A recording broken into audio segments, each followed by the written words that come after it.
Good morning, good afternoon, good evening, whatever time it is that you are watching this video. So, fear.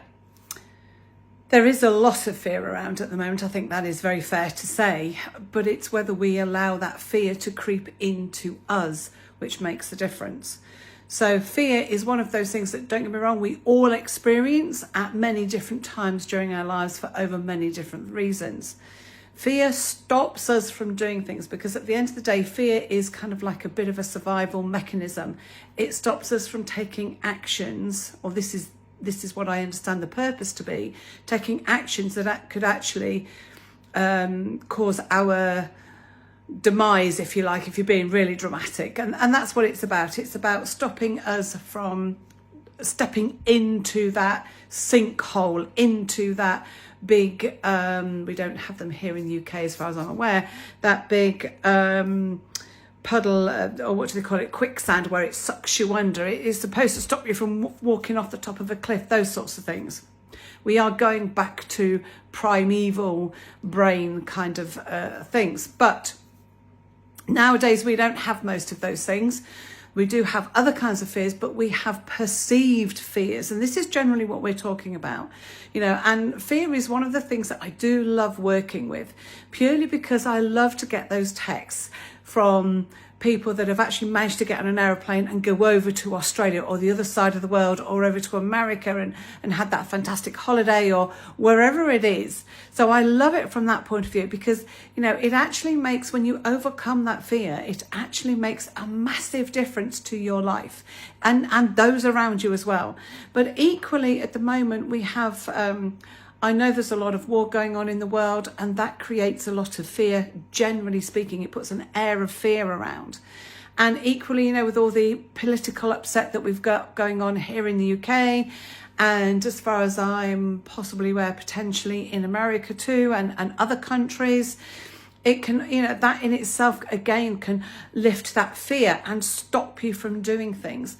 But at the end of the day, if we allow fear to control us, we will end up really, and this is dramatic, how I do like to go on the dramatic side to get a point across, sitting at home, literally doing nothing because we are too afraid to step out of the front door. And don't get me wrong, there are people that do suffer with agoraphobia, and that is quite a very serious thing because we need to be out, we need to be mixing people. There are people that I know, and this one's had me before in the past, where they are afraid to do things like this live because people might they might criticize them, they might have a go at them, they might complain at them, there might be some backlash. But at some point, we need to say enough is enough. And I know this is easier said than done. So what I am saying to you is, if there is something that is holding you back, then please do get in touch with somebody to help you.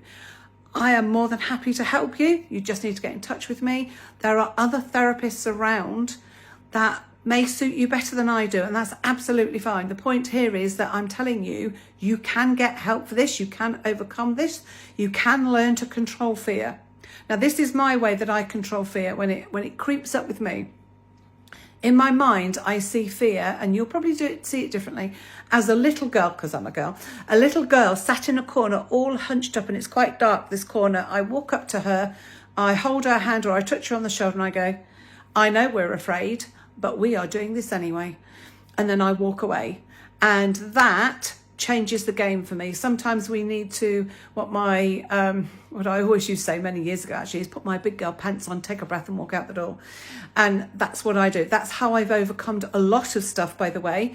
And I know my methods aren't right for everybody, and that's absolutely fine. But my point here is, if you are dealing with fear that is crippling you or debilitating you or getting in your way of doing what you want to do and doing what you really feel you need to be doing, then it's time to sort it out.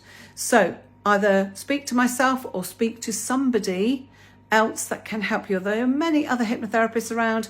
There are many other different types of therapy that may help you, like CBT, like neuro-linguistic programming, NLP. There are many different other types of help that you could get. So have a fantastic weekend. It's going to be epic here in the UK.